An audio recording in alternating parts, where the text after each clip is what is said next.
It's time for a Transit Tangents safety announcement. With our students, with our families, I do want to ask them that please ask your student when they're on the bus, put on those lap shoulder belts. The same as you do when they get in your passenger car. And when they're in the bus, tell them please obey the driver, the safety rules. Don't stand up, put your hand out the window. So we have our safety guidelines also on our transportation website with the district. Please make sure you all read that and follow that.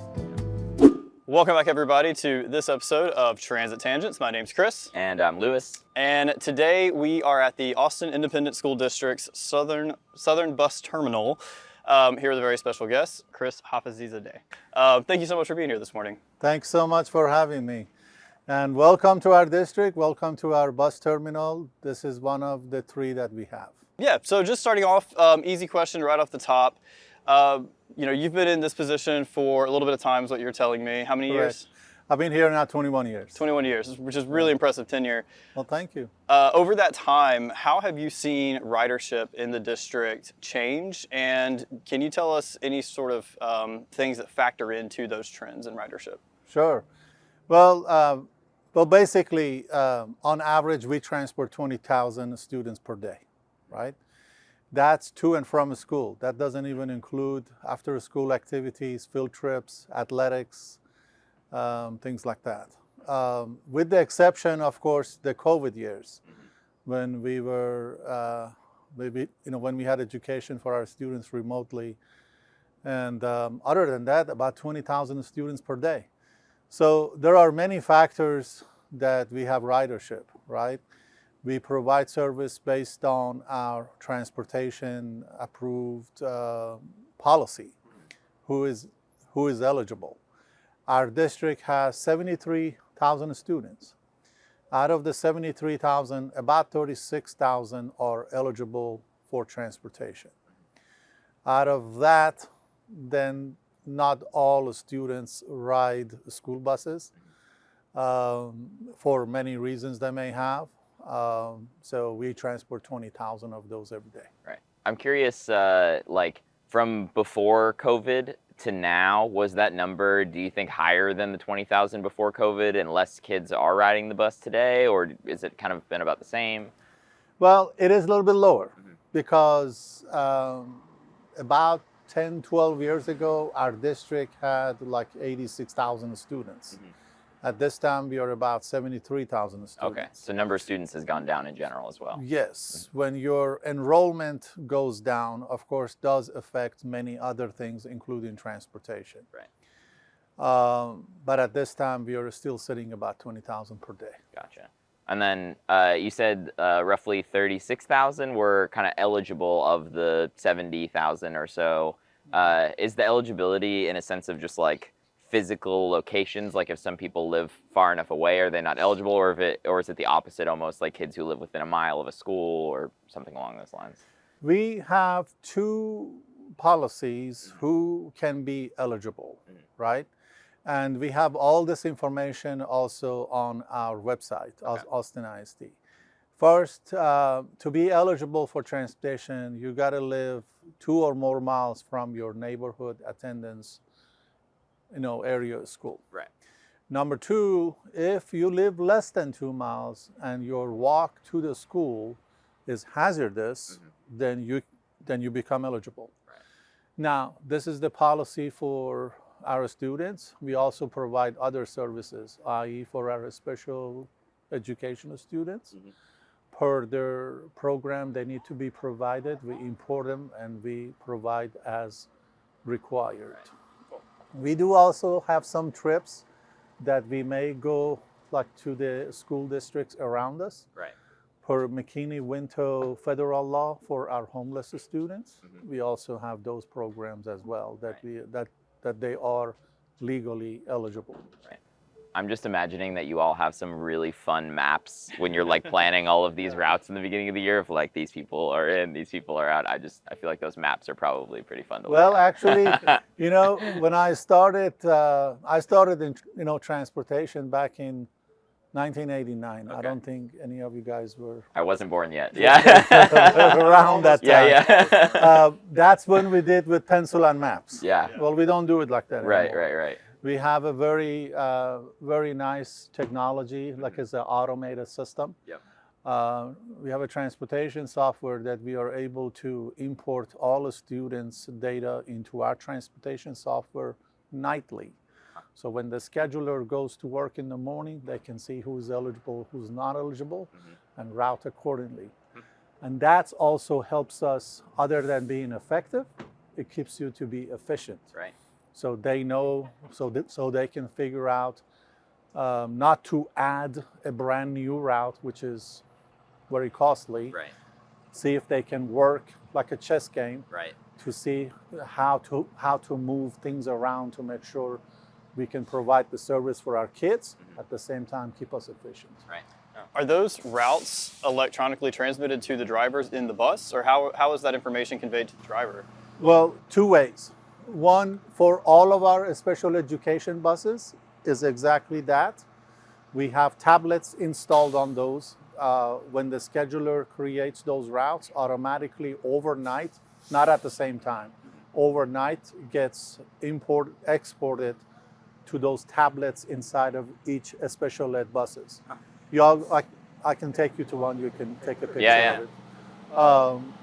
On our general education routes, on a few of them, we have that technology. On most of them, we don't, because it is also costly. Right. And I would Hopefully- imagine on the general education ones, the routes don't change as much, I would imagine. You're exactly Yeah. correct. Seems like you know some stuff about transportation. You're exactly correct. So we do it based on, it's some technology involved. Like, so we have a main office where I am. We have all of our main office schedulers, our payroll team and everyone.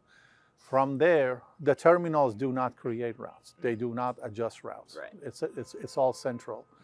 So from there, when the scheduler updates or creates or edits any routes, they send it to our terminals. From there, they process to make sure driver receive them, because we got to give enough time for our families to be notified, and then it happens. Right. Okay. And it's been going well. There is hiccups always, but we work on those hiccups, and then it happens. Right. We're going to jump right back into this episode in just a second, but first, if you have not liked this video or subscribed, please consider doing so. It helps us out quite a bit. Also, leave a comment. We'll love reading them. Absolutely. And if you don't have time to watch YouTube videos every time we release, you can always catch us on your favorite podcasting platform, from Spotify to Apple to anywhere podcasts are available. And if you want to support the show, we now have a Patreon launched. You get lots of additional benefits for being a member on Patreon. All the information for that is in the description. But without further ado, let's jump back into the episode. So the bus program for aisd, it's a pretty large program. We're talking about 116 schools, I think, in the district. How many buses are in the fleet? Well, we have 551 buses. Okay. And out of those 551, 38 of them are a small, what we call them 14-passenger activity buses, that I allow coaches to use those for the small teams. Gotcha. It doesn't need commercial license. Yep. It just needs a state of Texas certification and also the annual physical. Yeah. So the rest of them, we have like 308 routes at this time, AM and PM, and the rest are spares. With such a large system and all the moving parts, what are some of the major challenges that you face sort of on a day-to-day basis in managing that system? Austin traffic is number one. It is absolutely crazy. Construction, of course, I'm sure you're all aware, construction on Irish 35. We are very happy with it, that within 5-6 years when it's all done, it'll be awesome.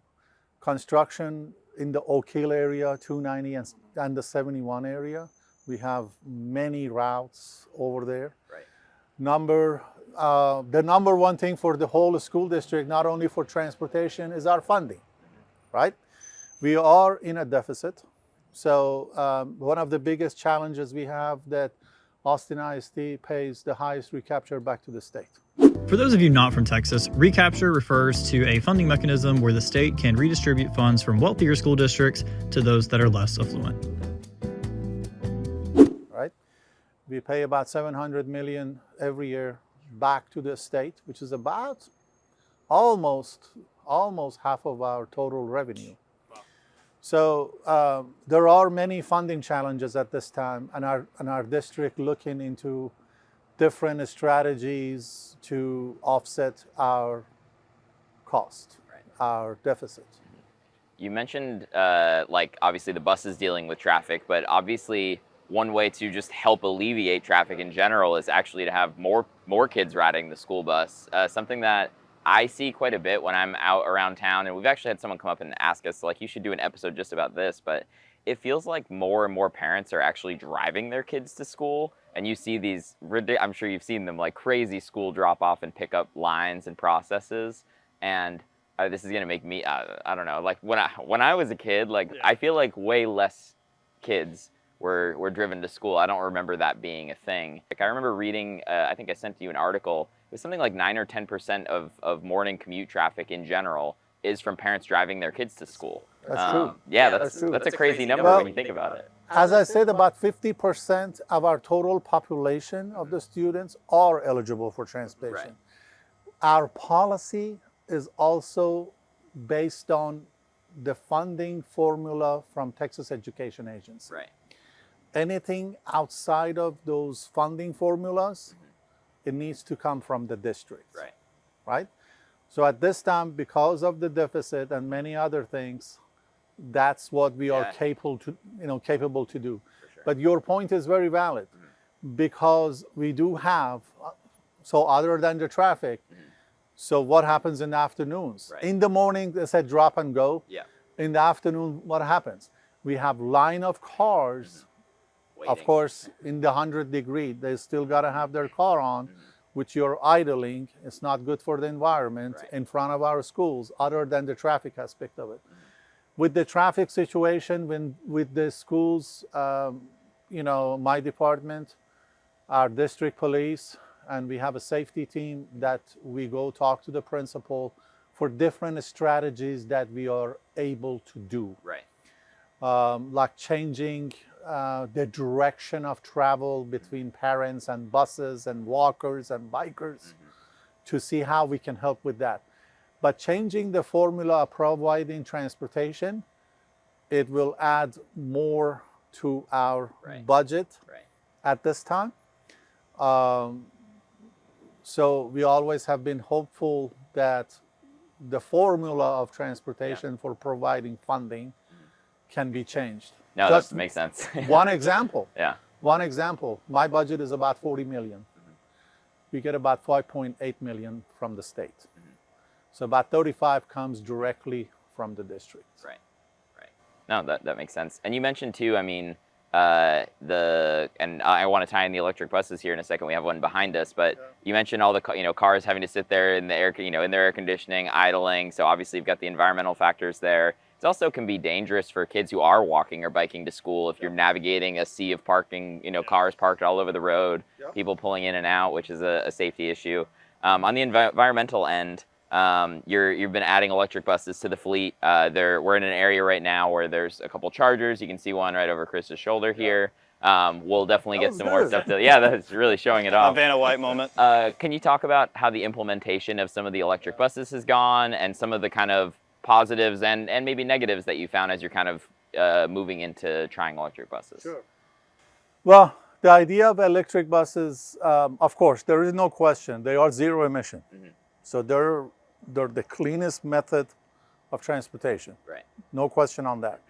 With every new technology, there's pros and cons.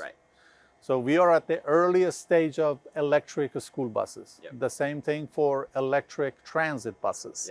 The same challenges. Charging. And also the range. With these buses, with the electric buses, we are getting now about 60, 70 miles per day on a full charge. On a diesel bus, I can get over 200 miles. So the challenge on that, I cannot use them on field trips, athletic trips, especially out of town. So there has been some mechanical issues. But as I said, with every new technology, there is going to be hiccups. Right. So that's why we planned on to do 3 of them as a pilot. And we are planning at this time to purchase 17 more. Okay. To put it at different terminals, right? So the ideas are great, but number one thing for a school bus industry is what? That 6 a.m., that bus better be there to pick up those students from the side of the road. Absolutely. Doesn't matter your diesel, doesn't matter your what or what. We owe it to our students and family that kid get to school on time. Right. So, but we are trying. We're trying to see, is that the thing of the future? Right. Yeah, I don't know that. I don't know that answer right now. Right. So that's where we are. Yeah, and it's interesting too. You mentioned like obviously you all do a similar thing, but there's a lot of different intricacies. Like Cap Metro is working on, they have their own electric buses, and for them, I would imagine some of the challenges are different because they're trying to have buses run the same route all day long. Correct. Whereas on your end, it's like you have a fixed route. You're going to do it.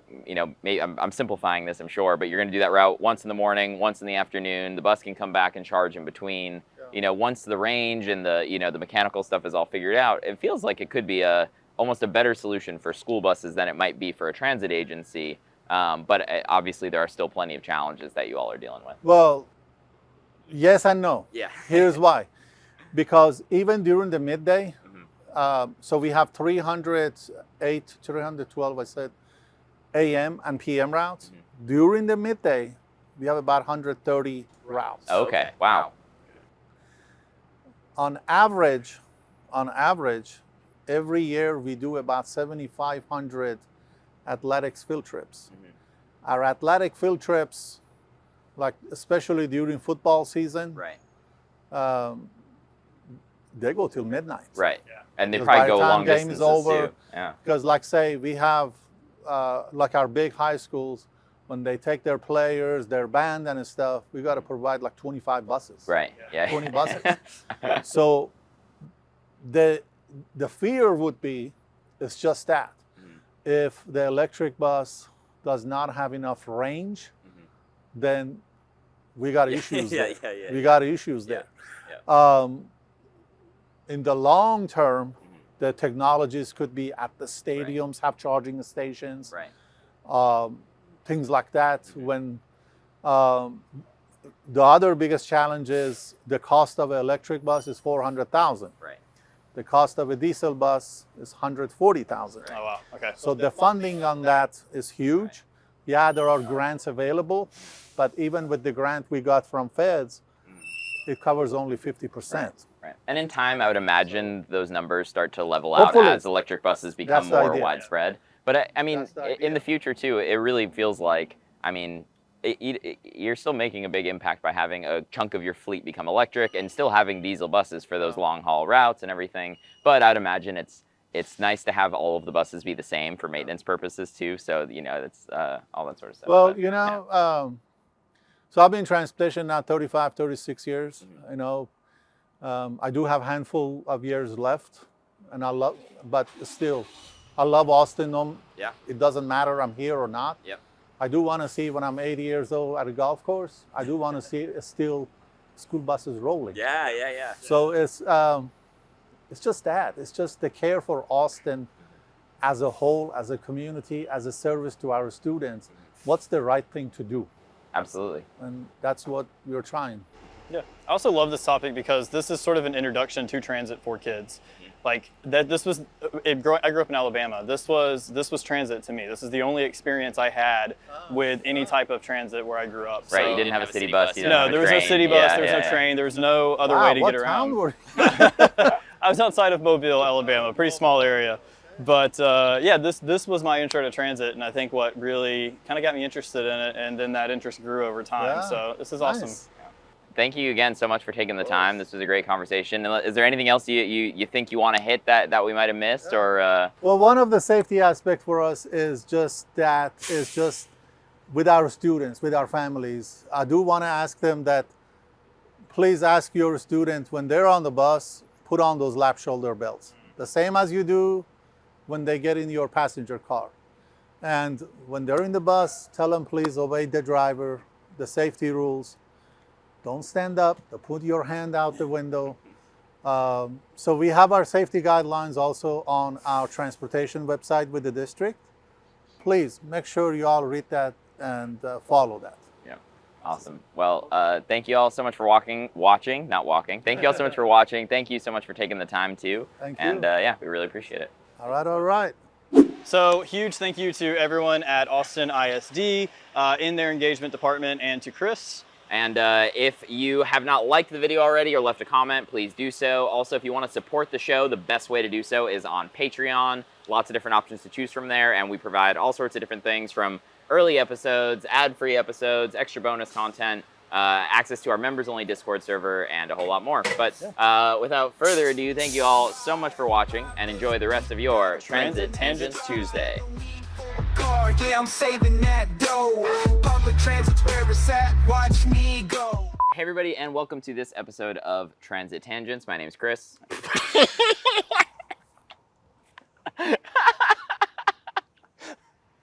Wow, I can't believe it. What? The intro really messes with me now. I have a hard time with it. That was funny. Oh my god, that's really funny.